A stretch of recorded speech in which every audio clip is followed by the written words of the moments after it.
But what I found, 12 years of research, 11,000 pieces of data, I did not interview in all that time a person who would describe themselves as joyful or describe their lives as joyous, who did not actively practice gratitude.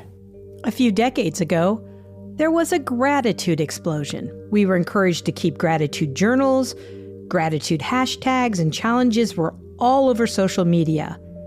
Self-help gratitude books were being published with titles such as Gratitude Works, Living in Gratitude, and Gratitude a Way of Life.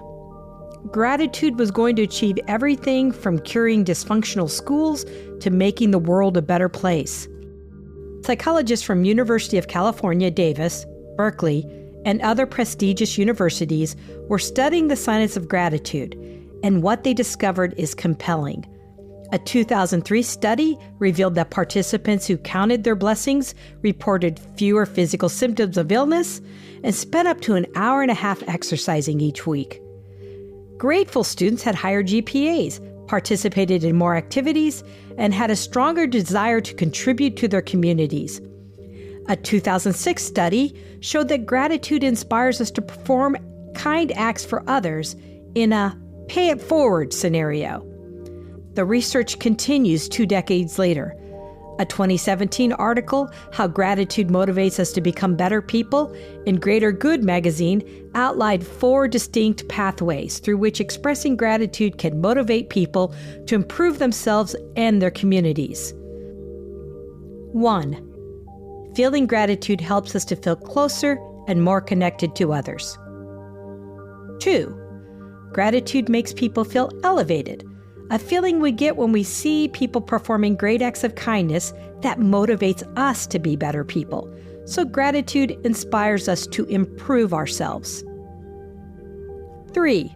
Since expressions of gratitude push us to realize that our successes are due, in part, to other people, it helps us to become more humble. And 4. Gratitude can cause us to feel indebted to others. While indebtedness can cause both positive and negative feelings, it can motivate in us a desire to reciprocate. Made sense to me. Back then I was sold on gratitude. So imagine my surprise when in 2013, I flunked the gratitude challenge.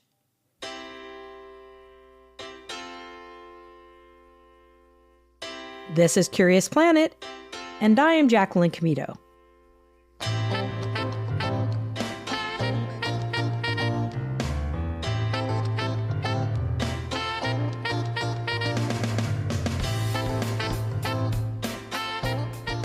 My younger sister RT was diagnosed with breast cancer in February 2013.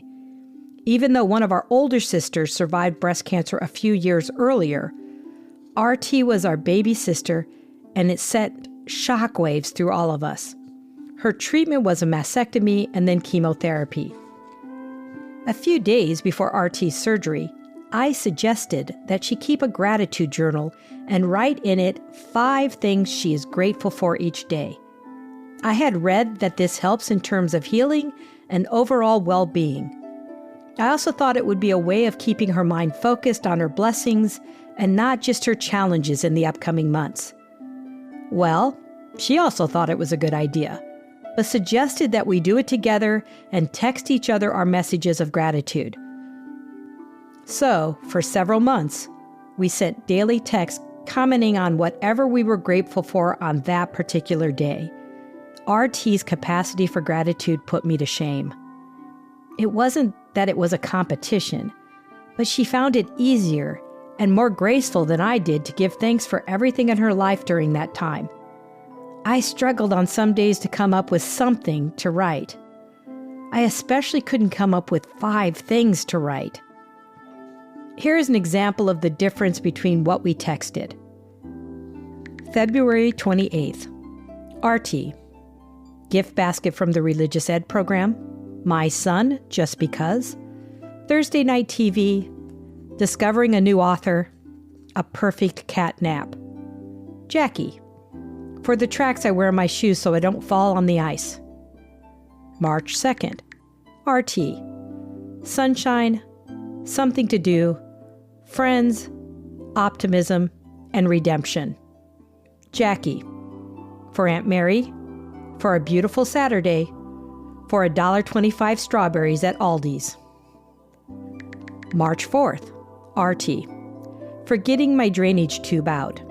Jackie, gratitude that I am not in control, in big picture type of way, for confession. March 6th, gratitude that M, our other sister who had breast cancer, is celebrating another birthday, and I already remembered to send a text. For sunshine, for our niece who has been very helpful, for today being cleaning day. Jackie, for completing the order for 100 bowls with help from students, for sunshine, for good friends. March 11th, Jackie, that your cancer isn't special, for good news whenever we get it, for afternoon walks and waterproof boots. RT, that my cancer isn't special, for listening to oldies tonight, for my arm feeling better, for an asparagus omelet this morning. March 18th, RT, that finding things to be grateful for each day has been relatively easy, for a meeting with a wonderful man regarding wigs and picking out an extra wig that was only $125 that I am actually looking forward to wearing, that my youngest daughter is having a wonderful time on her trip, that my oldest daughter and I were able to find the perfect prom dress so easily, that my son can be really sweet when he thinks I need cheering up. My response to her that day was that she just has a lot more happening than I do. So many people coming and going in her life, from her 3 children to her husband to her family and friends. In comparison, at the time, I didn't feel like I had much going on. Certainly not a lot of people challenging me outside of myself. I also didn't seem to reach outside of myself too much to others.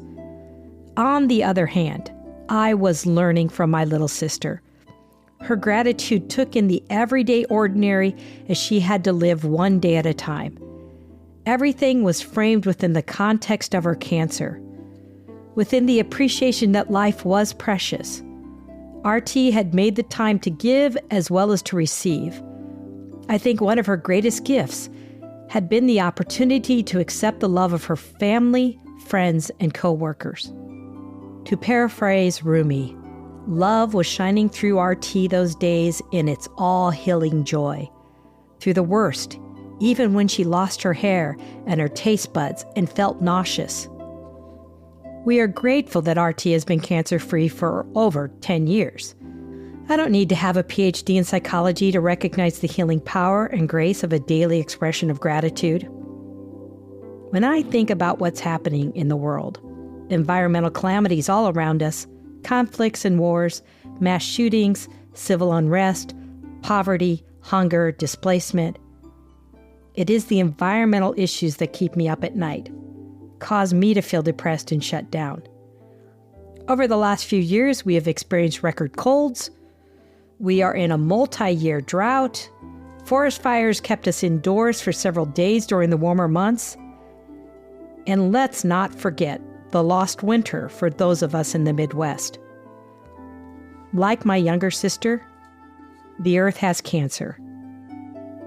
We must frame every day for her within the context that all life on earth is precious, in danger of being lost forever.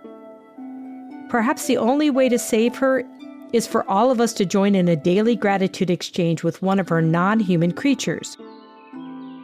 To take just a few minutes a day to notice and express appreciation for what she gives us, starting with the everyday ordinary. Noting the arrival of juncos each spring, or the fox tracks near your front door after a snow, or on one particularly brilliant red maple leaf translucent in the fall sun.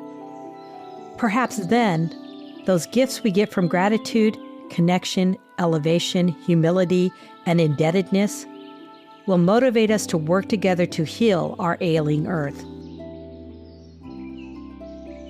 Gratitude journals aren't new. Many of you heard you should do one. You started it, trailed off, and then abandoned it amid a busy life. And then you felt bad. I get it. I also get that it isn't about how you express gratitude, but that you express gratitude. I'm going to give the gratitude challenge another try. I think I will see if the barred owl in my backyard is willing to do it. I guess I'm hopeful that owl, like my sister, can school me on how to find the points of gratitude in this current global crisis. It also means that I will learn a lot more about the owl. It seems like a win-win. If expressing gratitude makes us better people and more connected to one another, we have a stronger hope of helping our planet survive, even thrive. That would be our ultimate expression of gratitude to the Earth. Will you join me?